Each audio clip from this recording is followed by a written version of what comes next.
अच्छा तो खुला फोन बड़े भैया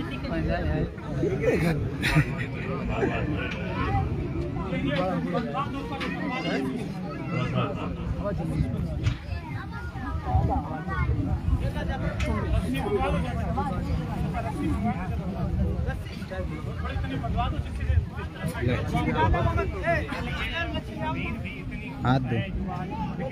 हेलो हाथ दो।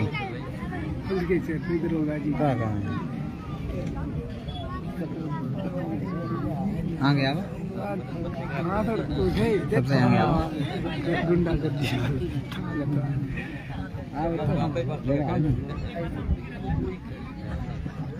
ले गुप्ता थोड़ा बांध दीजिए पर नीचे आ जाए बात आराम करते हैं।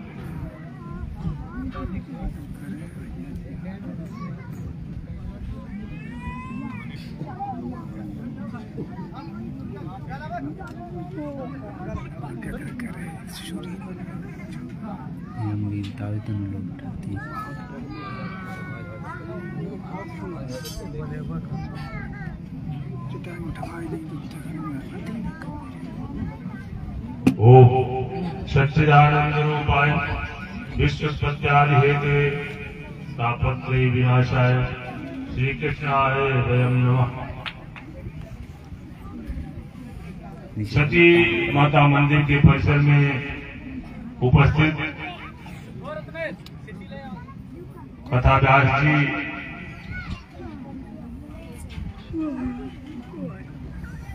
संत जन, विद्वान जन, मातृशक्ति, सभी को इस पावन कार्यक्रम में एक जो भाव बना के आप लोग बैठे हैं उसके लिए हृदय से धन्यवाद। जैसा कि अभी आप लोगों ने सुना कि ये कार्यक्रम अभी थोड़े दिन पहले ही, करीब 8-15 दिन पहले ही इस शंकरपुर गांव में हुआ, लेकिन कुछ लोगों की ऐसी इच्छा हुई, इन्होंने पुनः बुला लिया।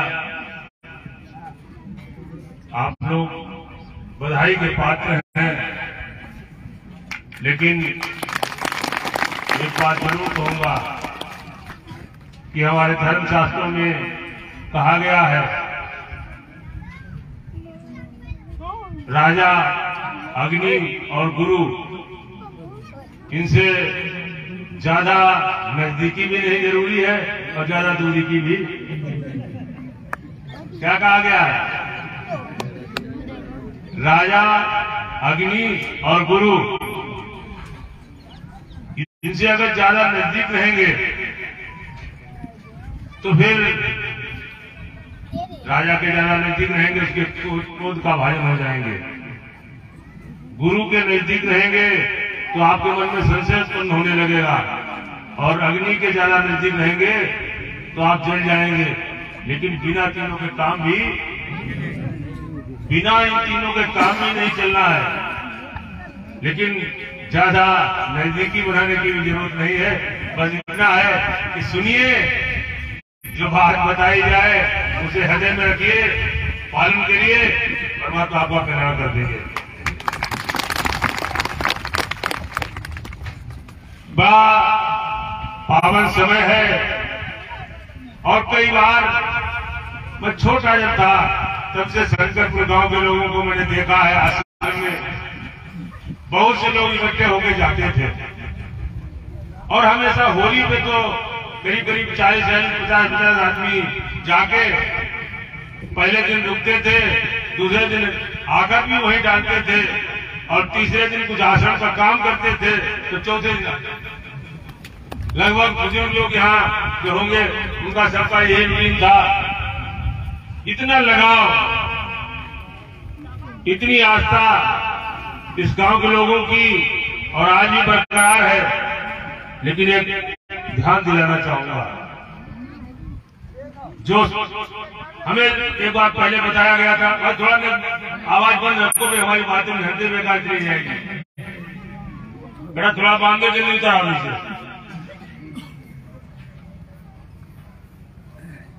डिस्टर्ब मत करिए। श्री तपसी जी महाराज की जय। देखिए, जब कई बार हमसे इस गांव के लोग मिले, कई लोगों ने बताया कि हमारे शंकरपुर गांव में बहुत पहले सती माता जो जिनका मंदिर बना है, उन्होंने ऐसा आशीर्वाद दिया था कि ये गांव इतना बढ़ेगा कि क्या तालाब क्या बता रहे थे? हाँ, कि तालाब के इधर से उधर से सब जगह जो है इसका परिवार फैल जाएगा। और उन सती माता का शायद मंदिर यही है, यही मंदिर है। आप लोग बहुत सौभाग्यशाली हैं। लेकिन एक बात स्मरण कराना चाहूंगा, क्या इस गांव के लोग आज की तारीख में सती माता के संतान कहलाने के काबिल हैं? आप लोग विचार करिए और फिर सोच के बताइए कि क्या आप लोगों ने ऐसी व्यवस्था बना रखी है कि जो आप लोग ये कहला सके कि हम सती मां की संतानें हैं। चाहे मातृशक्ति हो और चाहे पुरुष वर्ग हो, जरा थोड़ी देर चिंतन करिए, क्या आपका चरित्र उज्जवल है? क्या आपका समाज के प्रति जो जिम्मेदारी है वो जिम्मेदारी आपकी है? यदि नहीं है तो आप संकल्प ले लीजिए कि जो सती माता जिन्होंने आपको आशीर्वाद दिया, आपका इतना बड़ा परिवार, इतना बड़ा समाज, और उनका जो उपदेश था कि हमारा परिवार बढ़ेगा, आज वो अंदर से प्रफुल्लित होगी कि हमारे जो पीढ़ी है वो कितने आगे जा रही है, कैसे अच्छे अच्छे कार्यक्रम कर रही है। लेकिन जैसा अभी हमारे जय गुरुदेव समाज के एक संत जी ने बड़ी अच्छी बात कही थी कि हम लोग खुश तो हो जाते हैं, आज कार्यक्रम करेंगे, खुश होंगे कि हमने बहुत कुछ सुना। शास्त्री जी ने भी बताया कि सुन के इस कान से सुन के उस कान निकाल देने से आपकी कोई कीमत नहीं रह जाएगी। सुनने के बाद यदि आप लोग कुछ अमल करेंगे तो फिर आप निश्चित तौर पर उसके अधिकारी बनेंगे, आप उसमें आपको लाभ मिलेगा। लाभ मिलने के साथ साथ जब कभी भी आपको समय मिले इस तरीके के कार्यक्रम सुनने के, कराने के, करने के, तो कुछ ना कुछ संकल्प अवश्य लेना चाहिए। आज यदि आप लोग इस पंडाल में आए हैं तो आपको कुछ संकल्प जरूर लेना होगा कि अब हम अपने अंदर के जो भी दुर्गुण लेके आए हैं उनको हम निश्चित तौर पर त्याग कर देंगे। अगर दुर्गुण त्याग ना सके तो फिर आप, क्या हमारे यहाँ शास्त्रों में कहा गया है, सुभाषित वचन में हम जब छोटे थे तो बच्चा 6-7 में पढ़ाया जाता था कि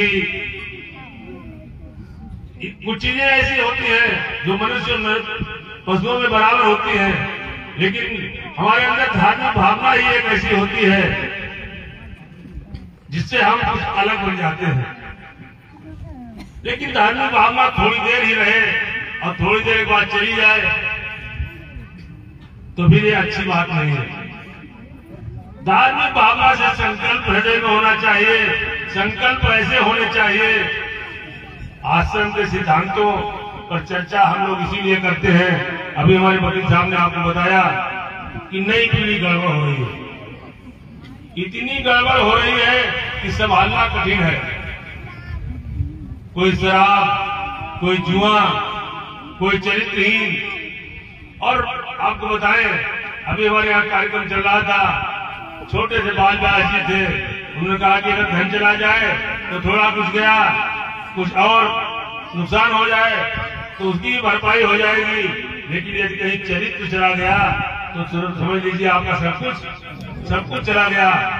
तो इस पंडाल में उपस्थित लोगों से मैं एक निवेदन करना चाहूंगा कि सबसे पहले अगर आप लोग चाहते हैं तो अपने अपने चरित्र को उज्जवल बनाने का संकल्प लीजिए कि अगर कहीं भी अगर आप सती माँ के संतान कहलाने के काबिल बनना चाहते हो तो सबसे पहले संकल्प ले लीजिए कि हम अपने चरित्र को उज्जवल बनाएंगे, चाहे वो लड़का हो या लड़की हो, सबको अपने चरित्र को अगर उज्जवल बना लेंगे तो आज जो समस्याएं उत्पन्न हो रही हैं, ये समस्याएं नहीं, आप राष्ट्र की धरोहर बन जाएंगे, आप राष्ट्र की यह पहचान बन जाएंगे। हम एक दिन पढ़ रहे थे स्वामी विवेकानंद जी को, जापान में गए। जापान में जब वो एक बस में बैठ रहे थे तो बस की सीटें फटी हुई थी, तो उन्होंने देखा कि वो एक व्यक्ति सुई डोरा लेके उसको सिल रहा था। विवेकानंद जी ने पूछा कि भाई तुम ये क्या कर रहे हो? बोले कि हम ये सीट फटी है सिल रहे हैं। बोले कि आप इस बस के कंडक्टर हैं? बोले नहीं। ड्राइवर है? बोले नहीं। केयर टेकर है? बोले नहीं। फिर इस बस की जो है सीट को आप सिल क्यों रहे? बोले अब मैं इस जापान का एक सामान्य नागरिक हूं और हमारी बस ये राष्ट्रीय धरोहर है और इसमें जब कुछ अगर ये सीट आज थोड़ी फटी है कल ज्यादा फट जाएगी तो हमारे राष्ट्र का नुकसान हो जाएगा, इसलिए हम इस सीट को जो है सिल रहे हैं। ऐसी भावना विवेकानंद जी ने लिखा अपनी उस डायरी में कि जिस देश के नागरिक में इतनी लड़क हो अपने राष्ट्र के प्रति, उस देश का कोई नुकसान नहीं कर सकता है, कोई भी उस देश का नुकसान नहीं कर सकता है। और एक संत अभी एक दिन हम देख रहे थे, उसमें प्रवचन कर रहे थे कि हम लोग कहते तो हैं कि हमारे पूर्वज विश्वगुरु थे, हम भी विश्वगुरु बनेंगे, लेकिन कहा वो जापान का नागरिक जो फटी हुई सीट को सिल रहा था, और हमारे यहाँ जो ट्रेन के अंदर अच्छी जो एसी वाले जितने लोग बैठते हैं वहां भी जो लोटा रखा जाता है लेट्रिन के लिए, उसको भी बांध के रखते हैं, क्योंकि हमारे यहाँ व्यवस्था क्या है, हमारे यहाँ का कोई ऐसा आदमी जाए और नहीं कुछ कर सकते हैं तो लोटा उठाएगा बाहर फेंकना। कैसे विश्वगुरु बन पाओगे बताइए? विश्वगुरु इस तरीके से नहीं बन पाओगे। विश्वगुरु बनने के लिए अपनी सोच को बदलिए। अभी चर्चा कर रहे थे कि अगर सोच भी बदली तो सारी व्यवस्थाएं बदल जाएंगी। बड़ी जल्दी सोच डगमग हो जाती है। कभी कभी कुछ ऐसी स्थितियां परिस्थितियां आती हैं कि हमारी सोच बदल भी जाती है बहुत जल्दी और सोच में परिवर्तन हो जाता है।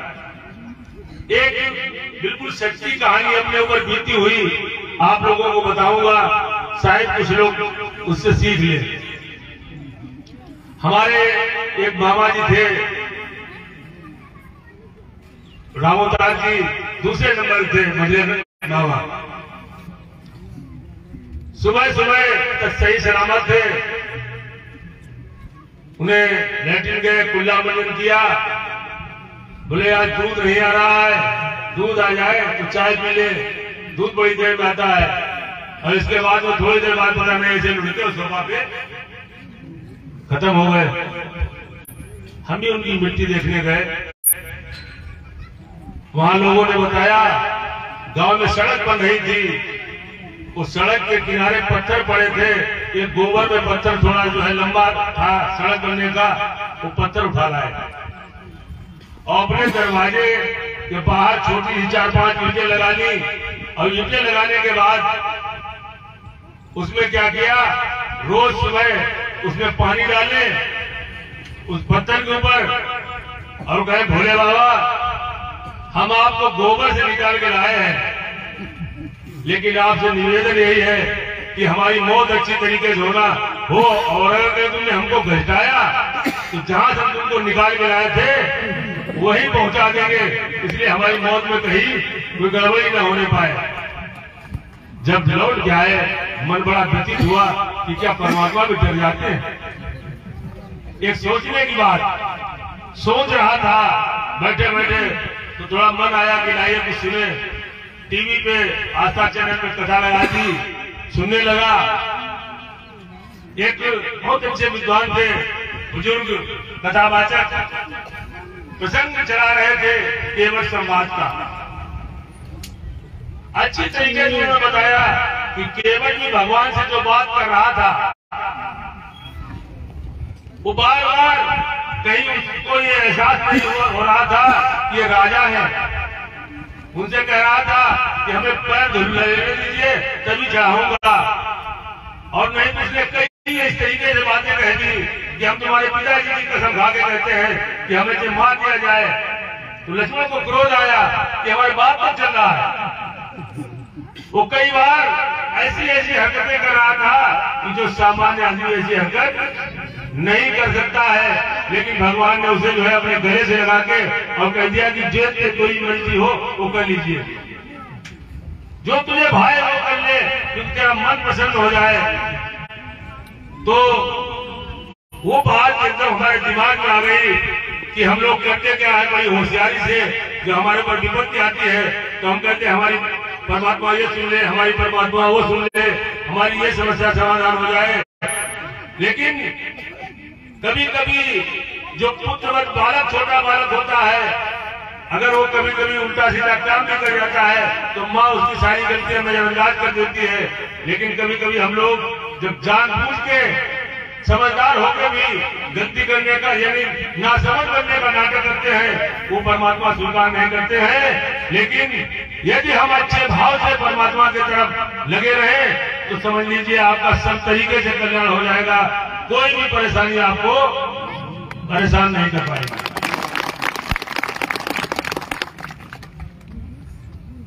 समस्याएं कई तरीके की हैं। ये जो नियम जागरूकता सम्मेलन हम लोगों ने व्यवस्था बनाई थी कि आश्रम के परिवार के लोग अपने को कुछ इतना समझने लगे तो दूसरे लोगों को जो है ये कहने लगे हम तो दरबारी, हमें तुमसे लेने देना ना कुछ नहीं। अब इस चीज को देखते हुए भी हम लोगों ने निर्णय किया कि कहीं न कहीं हमारा आश्रम समाज अब दूसरी दिशा में जाने लगा। आश्रम के सिद्धांत कुछ और है, लेकिन समझने वाले लोग समझ को दूसरे तरीके से रहे हैं। कोई भी व्यक्ति चाहे जय गुरुदेव हो, चाहे राधा स्वामी हो, चाहे बजरंगबली के पुजारी हो, अगर वो अच्छा काम कर रहे हैं तो निश्चित तौर पर वो सम्मान के पात्र है, उनका सम्मान होना चाहिए। और अगर वो कितना भी अच्छा का पता लगाए हो, उनके पास हजारों शिष्य घूमते हो और ऐसा व्यक्ति भी यदि हृदय से गंदा है तो पूजनीय नहीं हो सकता है। पूजनीय वही है जिसके पैर में चप्पल भी ना हो, लेकिन जो किसी भी धार्मिकता का सहारा लेकर और अच्छे संदेश दे रहा हो, तो हमारा धर्मशास्त्र भी कहता है कि सोना अगर कहीं गोरे में पड़ा हो तो हमें उसे ग्रहण कर लेना चाहिए।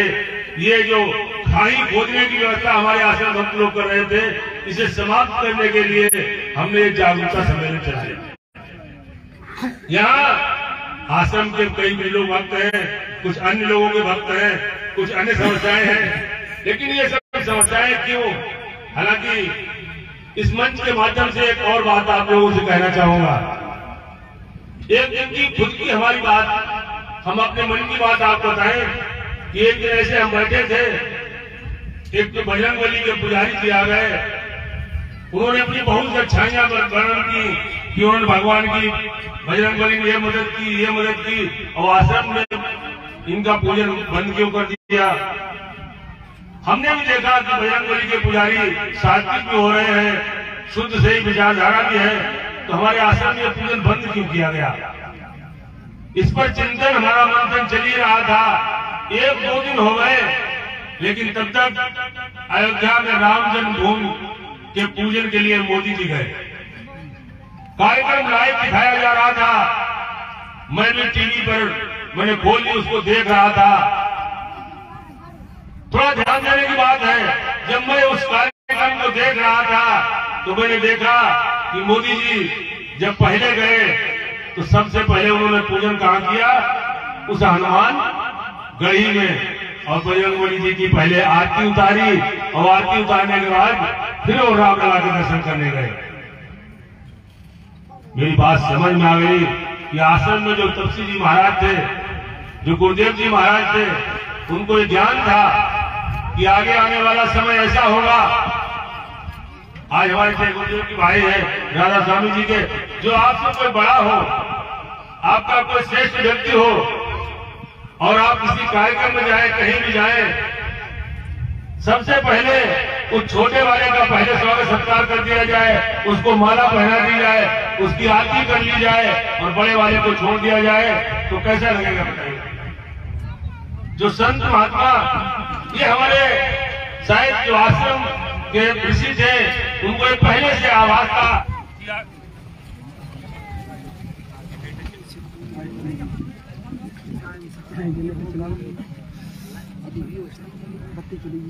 जनरेटर है, जनरेटर चालू करवाओ, बच के जाओ, जनरेटर चालू करें। शांति का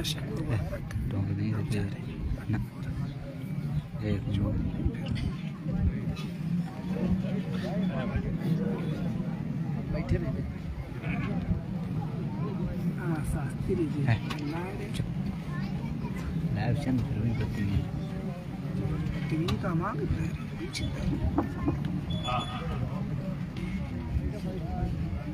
शिव भोले बाबा की जय। देखिए, जो चर्चा हम लोगों की हो रही थी, तो हमें लगा कि जो हमारे आश्रम के संत थे, उनको ये ज्ञान था कि आगे आने वाली पीढ़ी ये सोच नहीं पाएगी कि हमें किसका पूजन पहले करना है, किसका पूजन बाद में। तो संत महात्मा कह रहे हैं, मैं कह रहा हूँ कि भक्त के रूप में हनुमान का चरित्र निश्चित तौर पर सराहनीय है। लेकिन जो आजकल आपने देखा होगा, हम हरिद्वार गए, पिछली बार जेठ का पहला मुहूर्त पड़ा, तो हरिद्वार से दिल्ली जा रहे थे, तो रास्ते में कई जगह जाम मिला। हमने पूछा, भैया जाम क्यों लगा? बोले कि पूरे राष्ट्रीय राजमार्ग पर आज मंगल है और सब लोग जो है शरबत पिला रहे हैं, पूरा जाम लगा है।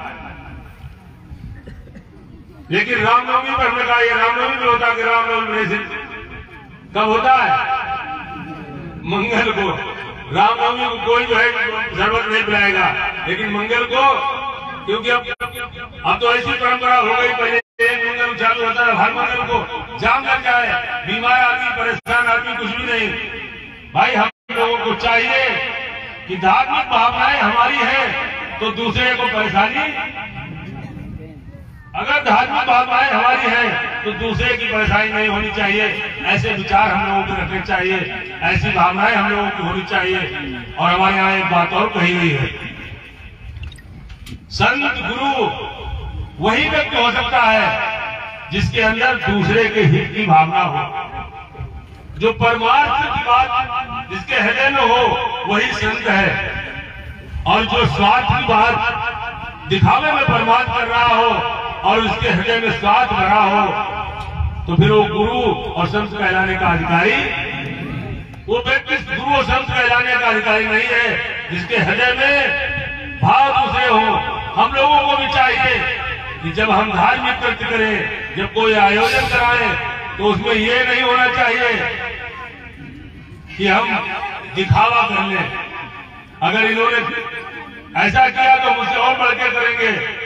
वहां पर आपकी भावना ये होनी चाहिए कि अगर हमारे गांव में किसी आदमी ने कोई भावनाएं पैदा की है, तो हम कोशिश ये करें कि उसे अच्छी भावनाएं पैदा करने के लिए प्रयास करें, ना कि दिखावा करने का।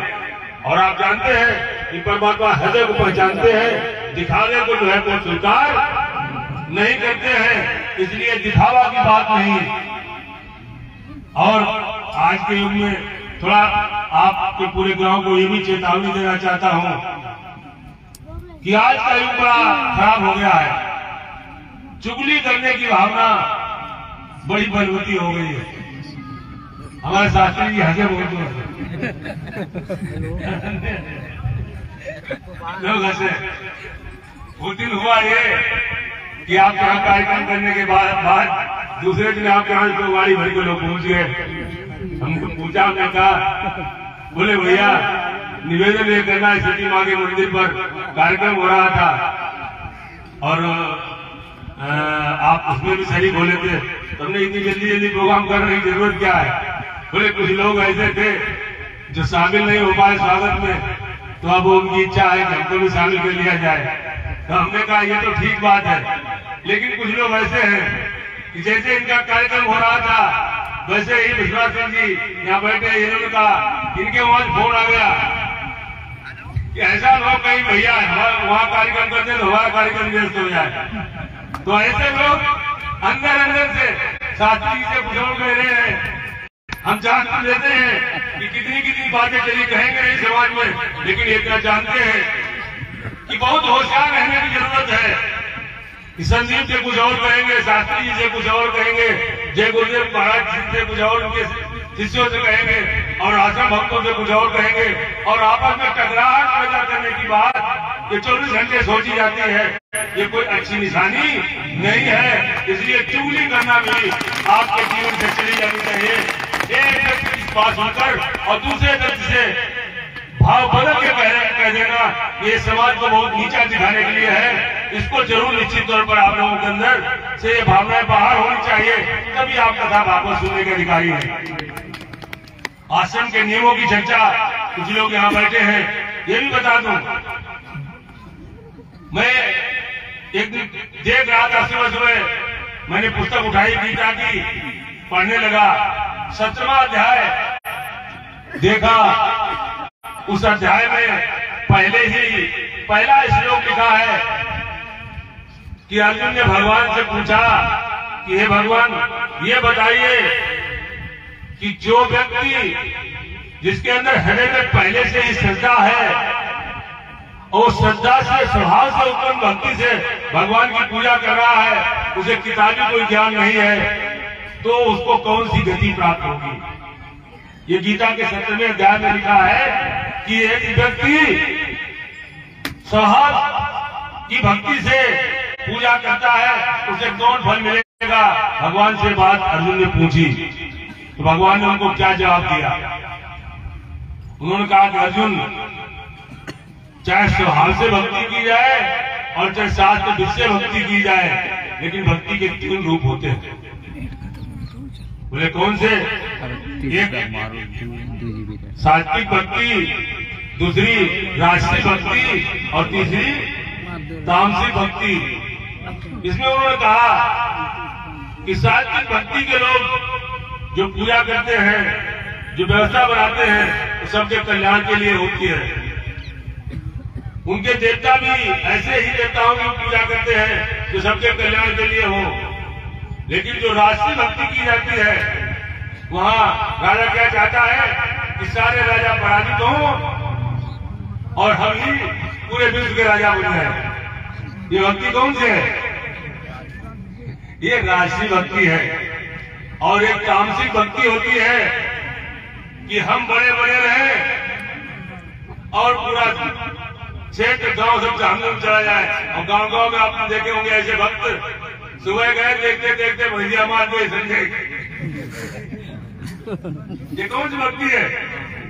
उन्होंने भैंसिया के ऊपर जो है इस तरीके से कुछ चालबाजा कर दी, कुछ थोड़ा उन्हें ज्ञान प्राप्त हो गया, कुछ अपने यहाँ सनातन में ऐसी व्यवस्थाएं हैं, तो वो जरा की बात हो जाती है, कहीं किसी को नुकसान पहुंचाते हैं, किसी को नुकसान पहुंचाते हैं, कहीं जिंद की पूजा करते हैं, कहीं महाराज की पूजा करते हैं। लेकिन भक्ति वो भी करते हैं। तो भक्ति के अलग अलग रूप है। आज के युग में सात्विक विचारधारा की प्रबल आवश्यकता है और जितने भी सामाजिक व्यवस्थाएं हैं सब हो रही हैं, लेकिन इसके बाद भी ये जो प्रवृत्तियां हैं आसुरी और तामसी, इस सुधार से पैदा हुई है। इनका देवासुर संग्राम हमेशा चला है, चलता रहेगा। यहाँ एक शराबी जब गांव में आपको पैदा होगा तो चाहेगा कि हमारे 6 शराबी और बन जाए, लेकिन जो एक सात्विक विचारधारा वाला है वो क्या करता है, वो कहता है हमें कोई लेना देना। हमने एक दिन देखा था, एक बहुत अच्छी बात एक किताब में लिखी थी कि सक्रिय दुर्जन और निष्क्रिय सज्जन ये दोनों समाज के लिए नुकसानदेह है। आप लोग इसका अर्थ लगाएं कि दुर्जन व्यक्ति सक्रिय है, शराबी सक्रिय है, जुआरी सक्रिय है, लेकिन जो धार्मिक भावना वाले व्यक्ति हैं तो भगवान के भरोसे बैठे हैं कि भगवान खुद ही आके कुछ कर जाएंगे। तो ये काम समझ लीजिए कि आप भगवान के भक्त नहीं हो सकते हैं। आपको अगर आपके अंदर अच्छी बात है तो उसमें सक्रियता लाइए। आप भी जितने धार्मिक भावना के लोग हैं वो निष्क्रिय न रहे, सब लोग सक्रिय होके कुछ ना कुछ करिए, विचार बदलिए, भाव बदलिए, तो निश्चित तौर पर आप सबका कल्याण हो जाएगा। और यही जब कल्याण होगा, जब आप अच्छे चलेंगे, आपका समाज उन्नत करेगा। तो ये मत सोचिए, स्वामी जय गुरुदेव जी ने भी बहुत कहा था कि सतयुग आने वाला है। क्यों? क्योंकि उनकी विचारधारा थी कि हम सबको अच्छा बना देंगे, कोई दुखी नहीं रह जाएगा, तो निश्चित तौर पर सतयुग आ जाएगा। आज भी हमारे राजनेता लोग कह रहे हैं कि राम राज होना चाहिए, राम राज की कल्पना तो हम कर रहे हैं, लेकिन उसकी तरफ चलना नहीं सोच रहे हैं। राम राज के लिए अगर कल्पना करनी है तो हमें ऊंच नीच, जात पात, ये जितने भेदभाव है वो सब छुड़ाने चाहिए। आजकल तो सोशल मीडिया का जमाना है। कल भी शाम को हमने सोचा कि लाइए देख लें, धार्मिक भावना सारे चैनल एक ही चीज दिखा रहे हैं। स्वामी प्रसाद मौर्य ने कह दिया कि रामायण एक ही चौपाई के पीछे, ऐसा कौन सा बताइए ग्रंथ है जिसमें कुछ थोड़ी बहुत है, अगर पढ़ने चालू करोगे तो कहीं कहीं थोड़ी बहुत कमियां निकल आएंगी। लेकिन हमें अभी भी जैसे कहा था कि हमें अपनी कमियां नहीं देखना है। धर्मा जी कह रहे थे कि कमी हो और उसे स्वीकार कर लीजिए और कमी न होने दीजिए, यही तो सबसे बड़ा उद्देश्य है। और अगर हम आप लीजिए कि नहीं, अब हम तो जो है धार्मिक बन गए, हमारी सब विचारधारा सही है, हम कुछ करेंगे नहीं, तो इस मंच के माध्यम से ये कहना चाहूंगा कि जब तक हम प्रबल संकल्प नहीं लेंगे तब तक इस तरीके से जो है इस मंच से बैठ के कथा कहने से काम नहीं चलेगा। हम तो अपने व्यास जी से भी, जो हमारे आश्रम परिवार से कई जगह कथा पंडालों में बुलाया जाता है, हमने बताया था एक दिन भागवत कथा में 11वें स्कंद की कथा पढ़ रहा था, जिसमें यदुवंश संहार की कथा लिखी है। उसमें लिखा है, अब हमारे यहाँ 10वें स्कंद से ही कथा बंद कर दी जाती है। हमने कई आचार्यों से निवेदन किया कि कथा सुनाइए उस 11वें स्कंद की, आप लोग चर्चा कर लेते हैं। उसमें लिखा है कि भगवान के नाती पोता बड़ा बहुत भारी परिवार हो गया, लेकिन उनके अंदर भी कुछ कुसंग पैदा हो गया। कुसंग पैदा होने के बाद वो सब गड़बड़ होने लगे। हम लोग भी यही करते हैं कि जब हमारे यहाँ कुछ संतानें गड़बड़ होने लगती हैं तो कहते चलिए कुछ धार्मिक कृत्य कर लिए जाए। उन्होंने कहा चलिए प्रभात क्षेत्र में चले, सब लोग पूजा करें, और पूजा करने के बाद में वहां जो है प्रार्थना करेंगे, कल्याण होगा। सारे भगवान के नाती पोता, उनके वंशज प्रभात क्षेत्र गए, यज्ञ हवन किया, और यज्ञ हवन करने के बाद में वहां भी दुर्गुणों ने उनका पीछा नहीं छोड़ा। भागवत में लिखा है कि वहां कथा समाप्त यानी पूजन समाप्त होने के बाद उन्होंने मैरेट नाम की मदिरा का पान कर लिया, और मदिरा पान करने से सारे यादव उन्मत्त हो गए, एक दूसरे को गाली देने लगे। गाली देने के बाद मारपीट करने लगे, और मारपीट करने के बाद इतना झगड़ा किया कि एक दूसरे को जो है घायल करने लगे। भगवान श्री कृष्ण को, जिनको अपना वंशज मानते थे, अपना पूर्वज मानते थे, अपना भगवान मानते थे, लेकिन जब वो बीच में गए तो उनके ऊपर भी उन्होंने हाथ उठा दिया। भगवान एक किनारे चले गए और देखते देखते पूरा वंश नष्ट हो गया। आज भी वही शराब हम लोग छोड़ नहीं पा रहे। वही शराब घर घर में, माताओं से पूछिए हमारे पास तो फोन करती रहती है महिलाएं, भैया क्या बताएं, पति बाहर से जब आते हैं तो पी के इतना उत्पाद घर में मचाते हैं, बच्चों को मारते हैं, हमको मारते हैं, जीना मुसीबत किए हैं। तो बताइए ये शराब आपको कहाँ पहुंचाएगी? अगर आपका घर मंदिर बनेगा, आपके घर में संतानें अच्छी चाहते हो, तो संकल्प ले लीजिए कि शराब में हाथ हमको नहीं लगाना है। ये बात संकल्प ले लीजिए। जिससे भले दूर बैठे हो चाहे पास बैठे हो, माता बहनों को भी इस सती माँ के मंदिर में संदेश देना चाहता हूँ कि हमारे यहाँ ये जो दुनिया भर की बातें चल रही है इनको मत सुनिए। अगर आपका चरित्र उज्जवल होगा, लज्जा स्त्री का आभूषण है, लेकिन इतना जरूर है कि अगर चरित्र आपका उज्जवल होगा तो दुनिया में कोई भी ताकत आपको नीचा दिखा नहीं पाएगी। आप निश्चित तौर पर चरित्रवान बन के रहिए, समाज आपके पैरों में गिरेगा। क्योंकि हम लोग यहाँ, हमारे यहाँ कहा जाता है अभी भी, जब भी कोई कथा प्रवचन होता है हम लोग कहते हैं कि माताओं बहनों, ये बताइए कि माता बहन से कोई पैर छुआता है? माता के भी पैर छुए जाते हैं और लड़की के भी पैर छुए जाते हैं। हमारे यहाँ ऐसी हमारी सनातन व्यवस्था है। लेकिन हम लोग क्या कर रहे हैं, जब हम गड़बड़ हो जाएंगे तो हमको लातों से मारने लगेंगे। इसलिए आप लोगों से भी यही निवेदन है, माताओं बहनों से भी आश्रम यही शिक्षा देता है कि आप पूजनीय हैं, पूजनीय बन के रहें। कोई संत महात्मा आपके दरवाजे आ जाए, उसको दूर से हाथ जोड़ के प्रणाम कर लीजिए, तो उसके चरणों में गिरने की आपको कोई जरूरत नहीं है। इससे आपका पवित्र धर्म भी नष्ट होता है और आपका जो माता या बहन होने का अधिकार है वो भी आपका खंडित होता है। इसलिए महिलाओं को किसी पर पुरुष के जो है चरण स्पर्श नहीं करना चाहिए, ऐसा हमारे शास्त्रों में निषेध है। इस मंच के माध्यम से बुजुर्ग लोगों से मैं एक निवेदन करना चाहूंगा कि ये मत करिए कि जो भी कुछ हो हम आंख बंद कर लें। पहले हमारे यहाँ शाम को बुजुर्ग महिलाएं, बुजुर्ग पुरुष जब बैठते थे तो कुछ न कुछ कहानियां सुनाते थे।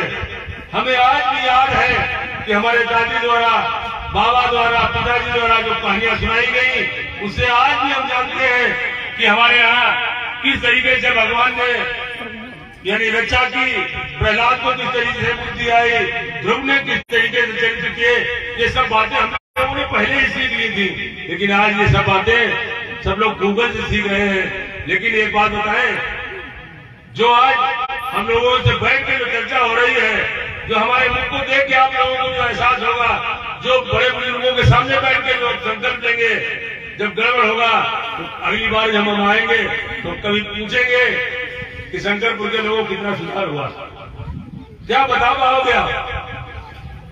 जब कोई कहेगा कि इस गांव में अब लड़के ज्यादा गड़बड़ होने लगे, तो जब हम पूछेंगे तो लड़के क्या करेंगे? सर नीचे झुका ही लेंगे।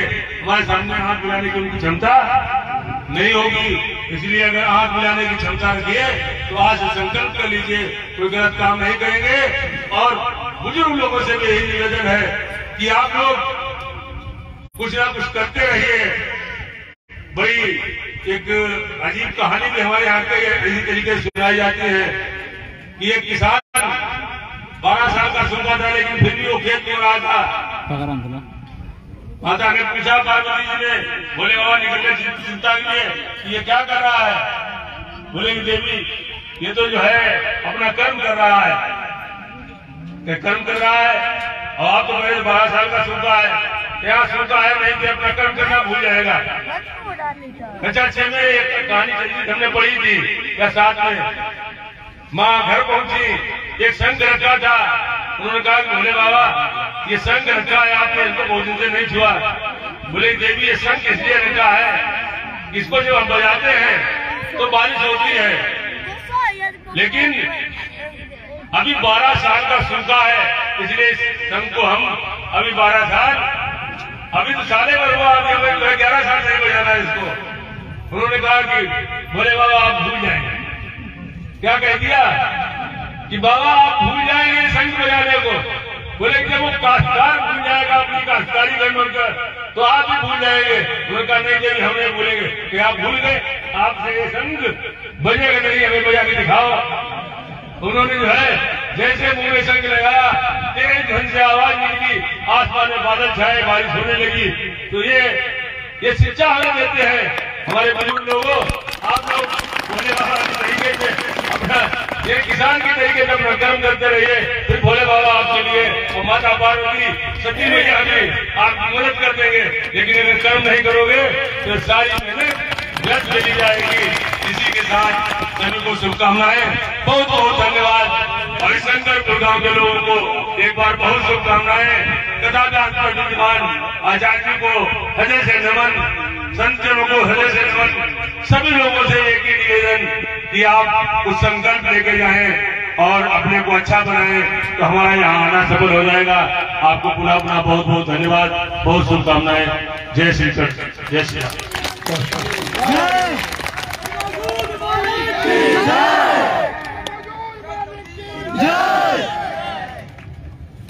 यह कार्यक्रम आपका यहाँ विसर्जन की तरफ। अब इसके बाद व्यास जी की अपनी कथा चलेगी। हाँ, आप सभी लोग कथा सुनेंगे, अपने स्थान पर बैठे रहेंगे। व्यास जी अपने कथा को प्रारंभ करेंगे। मेरा सभी संबोध है, ज्यादा भरवा नहीं उठाना है, चुपचाप बैठ के कथा सुननी है।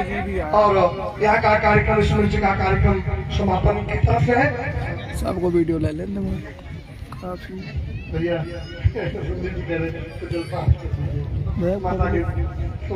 चलिए ठीक है, साथ में लोग हैं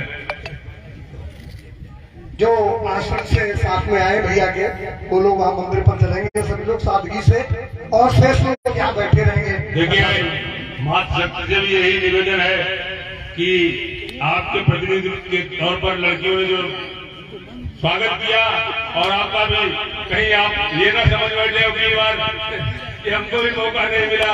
तो आपसे गर्वत निवेदन है कि आप सबका जो है हम स्वागत स्वीकार करते हैं और यही निवेदन करते हैं कि सच्ची मान की तरीके से अपने चरित्र को इज्जत बनाए रखना।